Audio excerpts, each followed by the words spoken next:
To say we need water is an understatement. Man, it's dry. Welcome in, guys. I know it's been a while. Thanks for being patient, hanging in there. I'm nursing the head cold, so bear with me there. But I wanted to give you guys a quick update. I was actually out here a couple weeks ago, but I was deer hunting and I couldn't talk. So I wanted to share an update with you on the upper swamp, and then we're going to take a look at the lower swamp. Let's rewind back to June, where we had drained the beaver swamp almost completely dry to expose all the mud flats to prepare it for planting.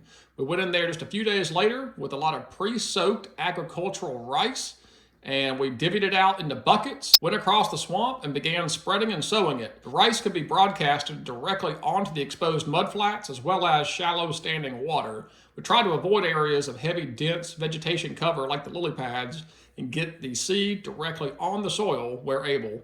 Come back in here about a month and a half later, and we've got a lot of good germination, a lot of good green rice growth. That's all the tall blades you see here. That is all agricultural rice. Flash forward to mid-September, and we've got rice heading out and beginning to hang over. We had a lot of good rice maturation in here, and we didn't want to have any of the empty hull rice issues that some people encounter. So we did check some of it out. It was very viable rice seed. It just needed a little bit more time to harden. As of September 18th, we had a lot of rice production in here, and we even still had some water in the creek channel that leads into the swamp. We had a lot of good coverage. We were setting the stage for a really good October-November opener if we could get some rainfall.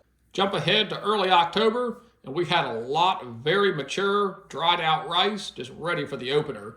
But unfortunately, as you can see in the creek channel, there was no water left to be had. We were in a very severe drought and needing a lot of rain here in the central part of North Carolina. We had a lot of good rice in here, just ready to be flooded. Early part of November, actually the central part of the state's opener for duck season for the second split. And we had a lot of rice in here, again, very mature, dried out, just waiting for that next heavy rain to come. In all the years I've been hunting here, I've actually never seen it this dry. Even during periods of severe drought, there always seems to be some water in the creek channel. But what little bit of water we did have down by the dam was also completely gone and evaporated. The swamp has dried up so much, it even exposed an old terracotta pipe. I have no idea what that was for. I can only imagine that was to help pipe the creek through what was the beginning of this beaver dam. That's long since been abandoned, and I'd be curious to know exactly what it's for. But we've got a lot of rice in here. We just need a lot of water. One option we do have that I've alluded to in other videos is an adjacent farm pond. We call it the crappie pond. It's full of crappie. Even took my boys out here fishing this past weekend and caught a couple of really nice bass on live bait. We could set up a siphon on this farm pond and drain it down even more to help fill up that swamp. The other consideration, of course, is being that there's an active beaver in here. So any type of dewatering device I'd set up will have to be beaver proof. If it's a gravity siphon, I can protect that inlet, and a trash pump, they shouldn't mess with it because of all the noise. So the stage has been set. We just need a lot of rain. We got a lot of rice looking good, just waiting for that first heavy rainfall, and we should be in business. Maybe it'll be a blessing in disguise. We'll have more food left for the later season when the ducks are actually migrating and the wood ducks will not have already eaten us out. We will be patient and hopefully get some rain. Just like the upper swamp, we need a lot of water. This one's got a little bit more water down here at the dam, but you can see there is just no water up into this food. The water is actually falling off the nutsedge that's volunteered out here as well.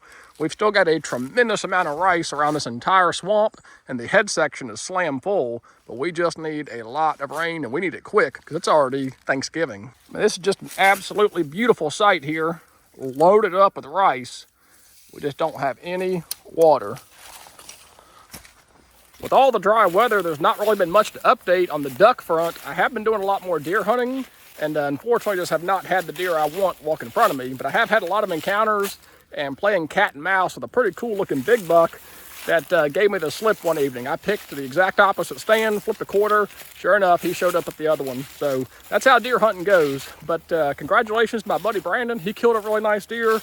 And my buddy Josh, he killed a really nice deer. So those guys are on the board killing deer. I'm just over here trying to flood a swamp, but we need some rain. Ventured up here to the upper end just to show you how much rice we've got sitting here waiting for water. We got a bunch of it. This whole upper end that you guys have been following along know exactly how far up this goes, all up into that brush. It's got a ton of rice in there, and there's even millet still on the ground down here, like right there and there. So there's still a carpet of millet seed in here from the volunteer from the previous year. So between the nutsedge, the rice, and the volunteer millet, we got a lot of food in here waiting on water. I was talking about the millet a second ago. Just wanted to show it to you again.